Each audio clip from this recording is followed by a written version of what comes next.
এই যে ব্লাউজটাতে আমি কাজ করছি, আসলে ব্লাউজের হাতা খুব ছোট্ট একটু স্পেস, কিন্তু এর কাজ করতে কিন্তু সময় লাগে। কেন?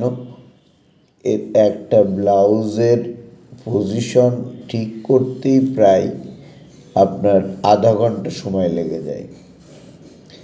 অর্থাৎ কীভাবে হাতাটাকে সেট করব, কীভাবে হবে, হ্যাঁ।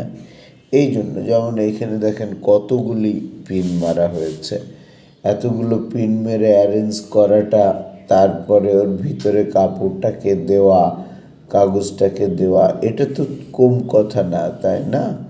সেগুলো বিবেচনা করতে হয়। আসলে আমরা যারা কাজ করাই তারা মনে করি যে কত সহজেই তো হয়ে যাবে এতটুকু জায়গা, কিন্তু আর্টিস্টের কাছে তো টাইমের কিছুটা মূল্য আছেই, তাই না? সেইটা স্বীকার করতে হয়। অন্যান্য সব কিছুরই একটা ব্যাপার আছে, যেমন এই সময়গুলোকে তো কম ব্যাপার না, একটা জিনিসটাকে ক্যারি করা, সেটাকে সেট করে কাজ করতে সময় লেগে যায় অনেক। এই জন্য ছোট ছোট কাজ হলেও সেটাকে অবহেলা করার কোনো সুযোগ নেই, তাতে আরও বেশি সময় লাগে।